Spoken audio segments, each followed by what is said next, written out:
Të nderuar, u rikthyem në pjesën e dytë të pasdites me personalitetin në studio. Me çfarë sot do të flasim gjithashtu për një temë tjetër, e cila është temë interesante, e bukur, temë e cila ja vlen të diskutohet. Do të flasim për atë se si funksionon qendra rinore në Tetov, si ka lindur ideja për një qendër të tillë, sa ka qenë e nevojshme dhe çfarë mesazhesh do të përcjellim përmes këtij emisioni. Protagonistja e ftuar sot në studion tonë me një energji pozitive, besoj që do të jetë edhe kjo pasdite së bashku me të në emisionin tonë. Nder dhe kënaqësi që në studion tonë të kemi vetë përgjegjësen e qendrës rinore në Tetov, zonjën Shpresa Ramizi. Përshëndetje nderuar, mirë se na erdhe. Përshëndetje, mirë se u gjeta. Shumë faleminderit që na ke nderuar. Krahas agjendës së ngjeshur tani për tani me qendrën, ke ndarë kohë dhe për emisionin tonë, të jemi shumë mirënjohës. Faleminderit, desha pak një korrigjim, më thënë qendra jonë është qendra kulturore për të rinj. Qendra kulturore për të rinj. Pra kemi pikërisht vetë përgjegjësen e qendrës kulturore për të rinj në Tetov, zonja Shpresa Ramizi. Cili është roli i kësaj qendre, nëse mund të flasim fillimisht, është qendër kulturore, ka të bëjë me të rinjët, çfarë roli ka konkretisht? Është qendra kulturore për të rinj është kryesisht për rinin, domethënë, por edhe për më gjerë, edhe për popullatën, edhe për më gjerë. Shërben ti mbështesim të rinj, ti përkrahim me idetë që kanë të rinj, shërben për kanë në qendër edhe arsim jo formal, të cilëve të rinjve u ndihmon në karrierë, në zhvillim personal, profesional. Më thënë, çdo gjë është për mbështetjen e të rinjve të qytetit tonë, por edhe më gjerë. Sigurisht edhe për promovimin e tyre, për promovimin e sukseseve të promovimin e tyre, promovimin e projekteve të tyre të cilat i kanë bashkëpunim me institucione tjera. Më thënë, kjo është përgjithësi, kjo kryesorja është mbështetja dhe përkraja e rinisë. Shumë e bukur. Megjithatë, roli juaj në këtë qendër, unë e di që edhe më herët ju keni qenë shumë përkrahase për të rinjët, për sukseset e tyre, për studentët, nxënësit, dhe ja që tani u kurorëzua ky suksesi juaj apo ky mision, le të them juaj, në përgjegjëse të kësaj qendre ose ushtruese të tyre e drejtorit të kësaj qendre. Roli mund të them është koordinimin e punëve, koordinimin e projekteve, më thonë kush, si çfarë idesh kanë, ti mbështes, ti udhëzojnë, në qoftë se janë për të qendra jonë, ose në qoftë se janë edhe për institucione tjera, dhe më thonë, është një derë për të rinjt e qytetit tonë.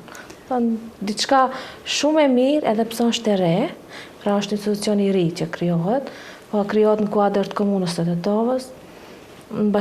Kryesisht komuna e Tetovës është themeluesi i qendrës kulturore për të rinj. Më thonë, kjo është përkrahja dhe mbështetja kryesore, unë jam një udhëlidhëse, dhe më thonë udhëlidhëse për të rinj dhe me institucione, më thonë koordinimin e punëve, çanave si do të ardhur. Po nga lindi ideja për të themeluar një qendër të tillë, ka qenë e nevojshme le të themi edhe prej më herët të jetë një qendër e tillë këtu te ne? Qyteti Tetovës është qyteti i dy universitetet dhe shumë shkolla të mesme. Graviton bukur i madh i një numri të rinjve në qytetin tonë. Jo vetëm nga qyteti, por edhe rajoni, edhe nga qytetet tjera, shtet që në shtet, por edhe më gjatë.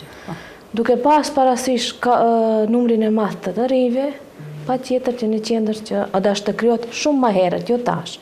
Më thonë, ka pas nevojë edhe dekada më herët të krijohet.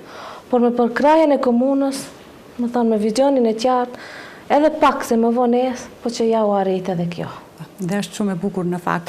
Por cili është misioni kryesor i kësaj qendre? Përmendet pak më herët që rolin që ka kjo qendër në shoqërinë tonë për të rinjt dhe rolin tuaj personal. Po megjithatë misioni të cilin e ka kjo qendër, apo që ju ja keni vendosur vetes? Misioni im është tash në kuadër qendrës, misioni i qendrës është kryesisht mbështetja e të rinjve, udhëzimi në zgjedhjen e profesioneve të tyre, domethënë mbas të arsimit jo formal, ato e gjejnë veten se ku e parashohen veten në zhvillim karrierë, personal, suksese të ndryshme, varet ku ato i dërgon dallgët e jetës të rinj.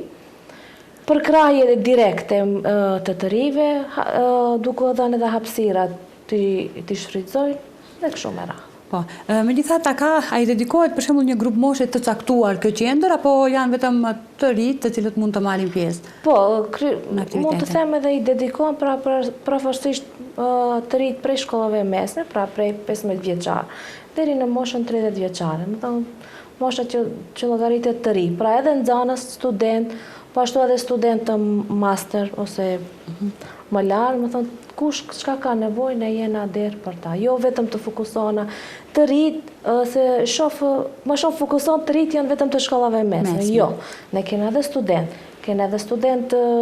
të ciklit më të lartë të ciklit më të lartë, më thonë, kjo është edhe për ata. Më thonë, kanë nevojë për debate të ndryshme, panele të ndryshme, ne jena për ata. Çfarë shërbime është konkretisht shpresa ka kjo qendër? Konkretisht për momentin kemi hapësirat të cilat u japim të rive dhe mbështetjen e projekteve të cilat do të bashkëpunojmë me ta, por që kjo planifikohet tash për një periudhë të shkurtër kohore. Për momentin kemi pasur disa bashkëpunime profesor. Ato më shumë kanë qenë trajnime jo formale, pra duke i nxitur nxënësit, si të krijojnë CV, kërkim pune, më thonë, disa tema të cilat të rritë kanë pasur interes. Megjithatë, edhe pse është hapur shumë shpejt, apo është themeluar shpejt kjo qendër, ka pasur shumë aktivitete nga ajo që kemi parë ne. Domethënë, cili është reagimi që kanë të rritë kur e pan hapjen e një qendre të tillë? Qendra funksionon prej muajit shtator, kemi pas disa aktivitete, njëherë si fillim nuk kishin informacion apo nuk dishin se çka do bëhet në këtë qendër. U dash pak një stabilizimi të rive, pak informim, dhe duke parë aktivitetet që ndodhin në qendër, duke parë edhe interesin, duke u afruar të rit, tash ato kanë nisë të ndjehen edhe si në shtëpinë e tyre. Gjithashtu bëjnë edhe thirrje për shokë dhe shoqe tjera, edhe më organizata tjera që bashkëpunojnë, më thonë, çdo gjë në dobi të tyre. Po, sigurisht ato vijnë për aktivitete, por përgjegjësinë më të madhe e keni ju. Cilat janë sfidat me të cilat po përballeni ose vështirësitë që përballeni në fazën fillestare? Çdo institucion në fillimet e tij ka ato sfidat e para.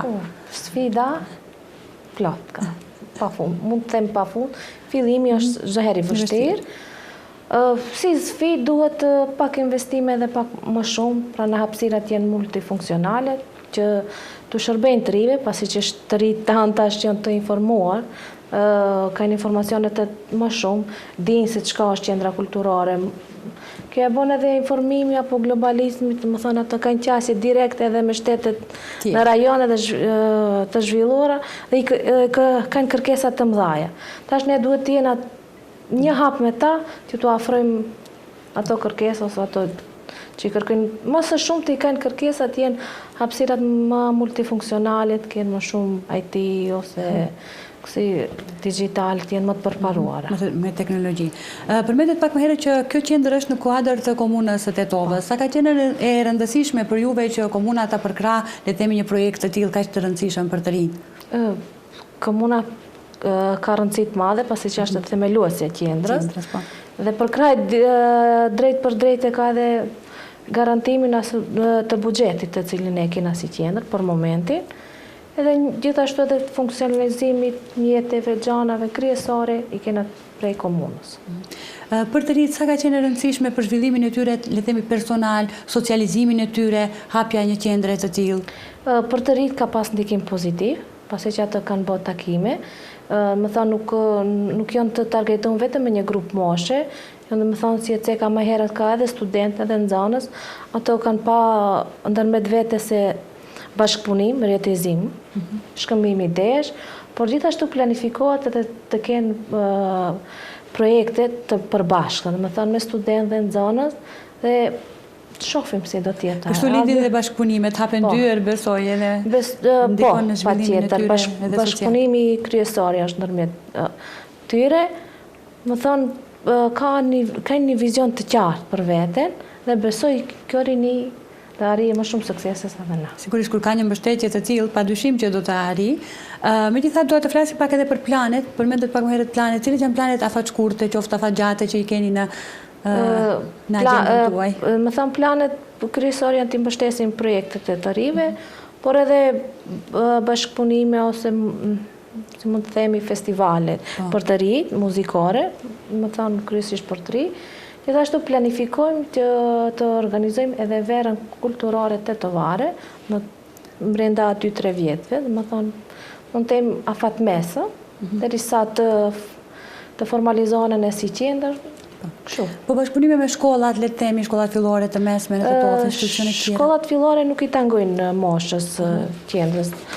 Shkollat e mesme po patjetër, planifikojmë edhe një vizit në për shkollat e mesme, gjithashtu edhe në universitete, të tregojmë se çka është qendra kulturore për të ri, çka shërben, si mund të ndihmojnë të rive, si mund të ndihmoj arsimi jo formal, pasi që formale kanë, edhe atë shkollat e mesme janë të obligueshme, por që jo formal ka edhe ndikim pozitiv edhe më shumë mund të arrijnë. A ka domethënë hapësira për iniciativa dhe ide që vinë drejt për drejt nga të rinjët? Po, ka hapësira, më thonë duke propozuar projektet e tyre, i shohëm që se janë i tangojnë qendrës, po, patjetër. Mesazhi juaj cili do të ishte për të rinjtë të cilët duan të promovohen, duan të bëjnë aktivitete në këtë qendër, kanë dyert e hapura në qendrën? Më thonë të gjithë të rinjtë e qytetit, pa dallim moshe, gjinie apo komsie, janë të gjithë të mirëseardhur. Për krahjen e kanë direkt, qendra është e hapur çdo ditë pune, prej të hënën deri të premten, gjithashtu jemi për shtatër dhe orarit, thonë ne funksionojmë për ora 10 deri ora 18, duke marrë parasysh orët në shkolla. Edhe për krajën e projekteve, ideve, ku ta di, tash janë një botë në vete, nuk jena ne shumë të përgatitur për botën e atyre, më thonë, ato janë një univers në vete. Mendojnë që kemi një rini vitale me energji pozitive? Mendojnë që do të arrihet edhe më shumë të punohet në këtë drejtim? Po, unë jam shumë optimiste, nuk e di dikush, kam disa vërejtje jo shumë optimiste, po, besoj, rinia jonë është shumë e mirë, shumë e aftë, dija dhe aftësia krahason edhe me rininë e shteteve të zhvilluara, por që kanë pak për kraje. Ose, më thonë, iniciativa të pakta, i shprehen si ide, nuk kanë ku për mbështetje dhe ngelin rinia jonë, më thonë, është e aftë, pa marrë parasysh profesionit ose ku e shohën veten, më thonë, ka, e shohim në vetë ku gjendet rinia jonë, sa shumë të rinj janë edhe jashtë shtetit janë zhvilluar ose kanë pas sukseset të tyre. Promovimin e qendrës e keni bërë ose pritet ta bëni? Promovimi, domethënë shtator u bë hapja. Kur u themelu? Kur u themelua, tash janë pjesën e formalizimit, puna dokumentacionit, janë punë ligjore. Më thonë prej shtator u bë promovim 6 ose 4 shtator, tash me data nuk jam sakt.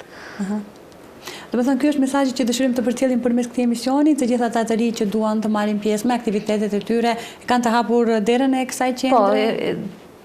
Po, janë të mirëseardhur, të hapur, kena edhe një faqe në Facebook, Instagram, ku mund të na shkruajnë, të regjistrohen si vullnetar, pastaj të jesën në kontinuitet me aktivitetet që ndodhin në qendër, por edhe në bashkëpunim me organizatat, profesorët të tjerë, më thonë, janë të mirëseardhur të gjithë. A je kënaqur me energjinë e të rive, elanin, për shembull, e keni një aktivitet dhe si sheh të rinjt në këtë prizëm? Janë vullnetar, janë me energji që duan të punojnë, janë ambicioz? Po, shumë ambicioz janë të rinjt. Po duhet pak koordinim, më thonë një kanalizim ose ti drejtojmë se ku duhet, më thonë jo, ti duhet të tregojmë si të menaxhojnë kohën dhe si të jenë më të suksesshëm. Këtë kanë pak si mangësi. Amon të rinjt të qytetit tonë janë shumë të aftë, jo se jom nga qyteti, më thonë përgjithësi, rinia jonë, edhe pse dikush mund thotë jo, nuk mësojnë ose po mësojnë, po ne nuk jena të aftë, të ballafaqohena kërkesave të tyre. Ti motivojmë edhe më shumë motivim, për kraje të drejt për drejt, dhe kështu. Dhe besoj që me këtë elan për punë që ke, këtë vullnet për punë që ke, je pikërisht në vendin e duhur. Aty ku duhet ti motivosh të rinjët me këtë energji pozitive cilën e ke. Faleminderit. Jo rastësisht ndoshta je këtu. Faleminderit. Do ta marr si kompliment. Padyshim që është. Por edhe si përgjithësi, pa që duhet punoj edhe pak më shumë, të rinjt i motivoj edhe më shumë. Shohim se edhe këtu në vendin tonë ka sukses. Një vërejtje ka, të rinjt shumë kanë shprehur dëshirë apo primare kanë largimin nga shteti jonë ose nga vendi. Besoj duhet të kthehena edhe të shohim se edhe në vendin tonë ka arritje, ka sukses, edhe pse ka pengesa gjatë rrugës, kjo dihet, por ato na bëjnë më të fortë. Më thonë, duhet pak motiv të shohim se edhe në vendin tonë mund të arrijmë. Sukses. Jo çdo gjë është e gatshme. normal duhet të punohet, të fitohet, të arrihet sukses, në vendin tonë është më mirë. Pra guri rënd peshon në vendin e vet. Po, dhe nuk besoj që shpresa do të kishte fjali më të bukur për të përmbyllur këtë intervistë. Unë të falenderoj shumë që ndave nga dita yte për të na nderuar dhe për të folur për këtë qendër dhe për misionin të cilin ti e ke. Faleminderit shumë. Faleminderit edhe nderuar. Kënaqësi shumë e madhe. Të nderuar shikues, kjo ishte pjesa me personalitetin e ditës. Ju vazhdoni të qëndroni dhe më tutje me ne, ne rikthehemi pas pak në pjesën e fundit.